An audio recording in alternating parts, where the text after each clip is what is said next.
Author is funded by the Pacific Northwest Writers Association, supporting writers from pen to publication since 1955. To learn more about the PNWA and their yearly conference, please go to pnwa.org.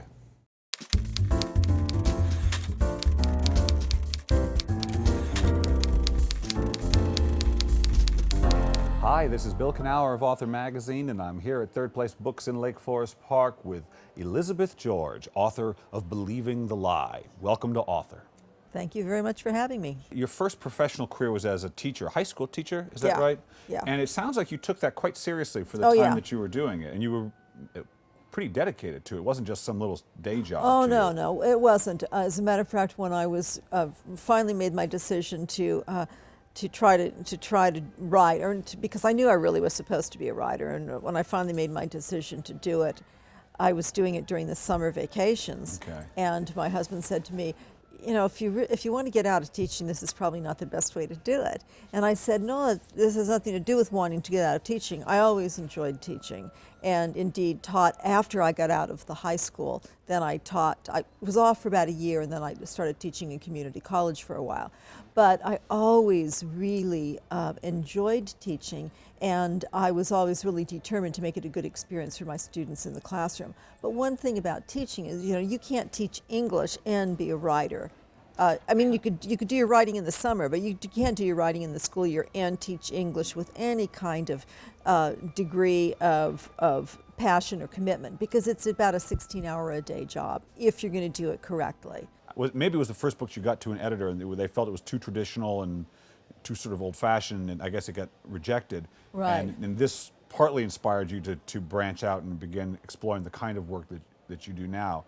Right. Can you talk about that decision, and did you feel like you were being more authentic to yourself when you began branching out in that way, or were you just trying to get a book published? No, I never did the kind of thing of, oh my God, I got to write, I'll write anything to get published. I never did that. I never have, and I never will.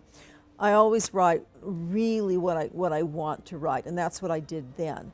I began with the type of stories that I was teaching, and at that time they were from the golden age of mystery. Right. So I thought, oh, okay, you know, I think I could do one of these. Let me try my hand at it. And my only objective was to see if I could complete a novel, and that was the first one, and that was the one that was soundly and deservedly rejected.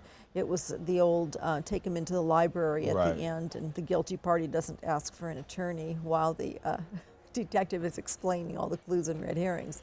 But because that's what I thought they were like, and then when it was pointed out to me that no, they aren't like this, so then I started reading them, out of the golden age, no longer in the golden age of mystery. So I started reading them, and then realized that I needed to approach this in a totally different way.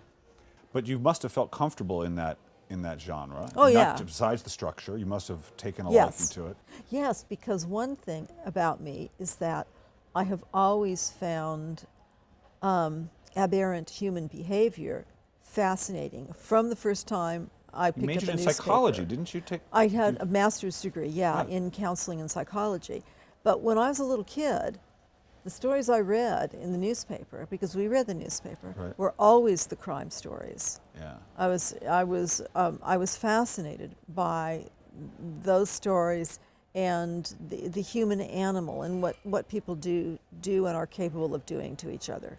Yes, and I've always said crime novels are not whodunits, they're whydunits. Oh, definitely. Don't you Well, think? they should be. They should be. They not should all of be. them. A lot of times it is just is a whodunit, and those are sort of like they're what puzzles. Well, right? yes, those are more detective stories, mystery stories with detectives, and in those stories, it really is it's a puzzle where the writer is challenging you to figure out who done it before the writer reveals it, but you're not really asked to care about very much. Right.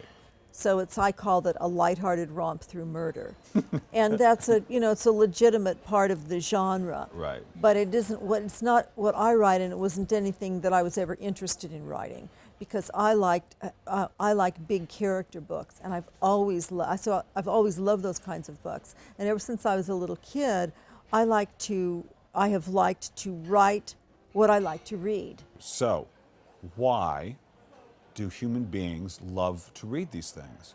I mean, it has just been popular since Yeah. Poe wrote the first one, I guess, back in Yes, whatever. yes. Why? What is it? What do you think it is about us that we love these things? First of all, I think there is the great element of not knowing that intrigues the reader, of not knowing why someone behaves the way they behave, and having that illuminated for you in ways that you perhaps might not have it illuminated in another kind of fiction. I'm usually in a crime story, by the end of the story, you know exactly why people have behaved the way they have behaved. There's nothing really left to discussion or to argument. There may be things about the minor characters that are open to argument, but usually about the main character. Why the killer killed the Yeah, victim why has the got to killer. be very clear. Yeah, yeah. And I also think that it's sort of the same thing about why do people slow down on the freeway when there is an accident. Yeah. It's aberrant. It is, on a daily basis, there's usually not some big pileup on the freeway, thank God. But when there is one, it's out of the ordinary. And anytime there's something out of the ordinary, we slow down to look at it. And I think that's the same thing with crime fiction. The things that happen in crime fiction don't generally happen to people. It's not really about a slice of your life or my life. It's Right. about it's a slice of lives that are totally unlike our own most of the time. And so that's another element. And it also is an examination of people in extremis, And so that calls for our compassion and our sympathy, but I think it also begs our interest as well. It's that examination of how people behave when the worst that could befall them is befalling them or has befallen them. All right, so finish this sentence for me. If writing has taught me anything, it has taught me what? The first thing that came into my mind was humility. Oh. But I don't know if that is actually the best thing that it's taught me. But it's the first thing that came to you. How has it Yes. taught you that?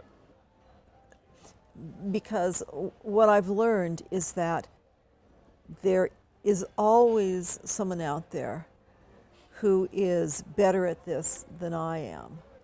And there always will be someone out there who is better at this than I am.